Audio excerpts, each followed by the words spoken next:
Hey guys! Today I'm going to show you a short and sweet video of a partial edit of one of my favorite pictures that I've ever taken. So we're just going to get right into this. So I'm going to start off by auto-tuning the image, but I'm going to decrease the opacity just so there's not so many red tones on her face. And now I'm going to auto-contrast. Because I like that, I'm going to decrease the brightness just a little bit and add more of that contrast so the shadows are really prominent in this image. Next, I'll sharpen the image. Because it's just a little bit out of focus on the eyes, I'm really going to try to enhance the focus on her face, but I think that might have been a little bit too much, so I'll decrease that.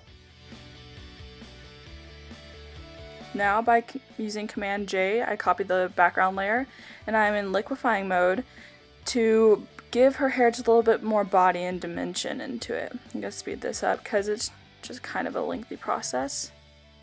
Toggle on and off, see if that is kind of the body that we want, and if so, then I think we'll keep it. Now I just compress the image down from 2 layers to 1 using flatten image. Now I'm going to erase some of the imperfections on her face. I'm going to do that with the spot healing brush. It's a really awesome tool that just kind of replaces imperfections with other textures and tones of the face, and this is just the patch tool, which is basically like the spot healing brush, just you move it on your own. Again, I just flattened the image, and now we're going to go in and we're going to highlight and contour her face. Ladies, this is just like doing makeup. You're just going to increase the highlights where you can see that there are highlights on her face, and then you're just going to darken the places that are contoured on her face. So usually you go for under the eyes, on the nose, on the bridge of the nose, on the forehead, under the bottom lip, and on top of the top lip. So now I'm going to go to the Gaussian blur tool.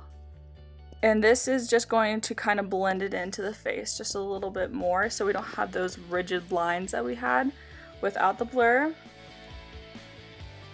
As you can see, it's not so harsh on the face, but we'll still turn down that opacity just so she's not blindingly pale.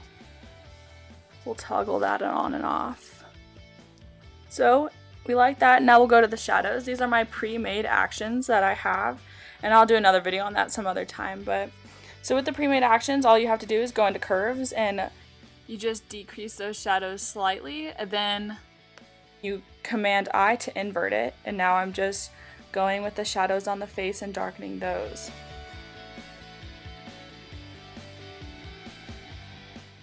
I turned down the opacity for the nose because you don't want too much of a contour on the nose or else it can look very fake. So I turned that down a little bit because we're going to decrease it anyways. Now I do the eyebrows very harshly, but they won't look like this. She won't look crazy, I promise.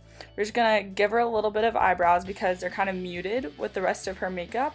And in today's world, eyebrows are a really big thing in makeup, so we're just gonna really enhance those.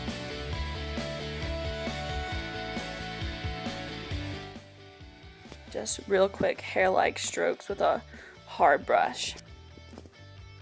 Then we're gonna go around the eyes, because she has very dramatic eyes and we really want to enhance those, so we're just going to add a little bit more of an eyeliner tint to it and to the bottom.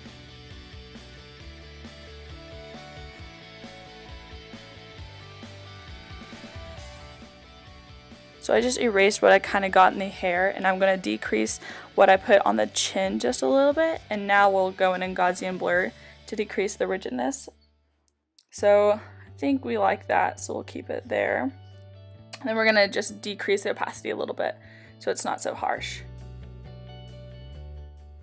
So I like that, so I'm going to do Command G and group it just to see it all together. You can kind of see that it gives her face just a little bit more dimension, which is exactly what we want.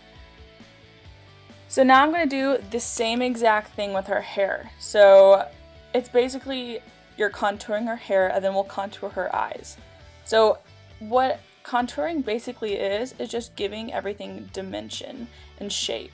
So this is giving her hair more shape by adding the shadows. You can see that the darkness gives her hair more length and more body, and it just really pronounces itself very well. Just a subtle hint of the extra contrast in her hair. But I think the bottom is just a little bit too dark, so I'm going to erase it just a little bit using Command E and turning down the opacity of the brush.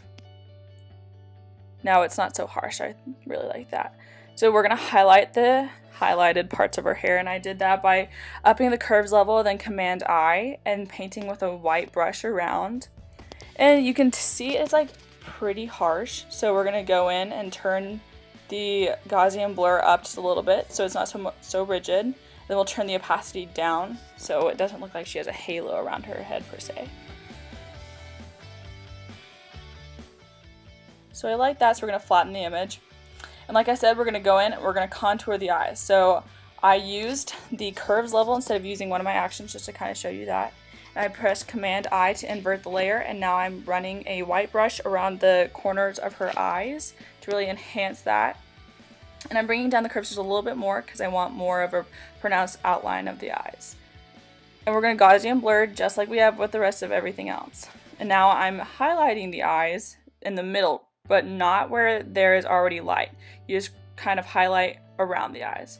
So now I Command G, see if I like that, toggle on and off, and if we like it, we'll flatten the image. So what I'm doing now is I'm selecting the eyes, and I'm going to create their own layer by pressing Command J, and I'm upping the vibrance and the saturation just a little bit. I want her eyes to be very pronounced because they are so green, and I think it could really stand out from her face that is just a little bit more pale. I really like that. So there's the before image, and here is the after image. Thank you guys so much for watching.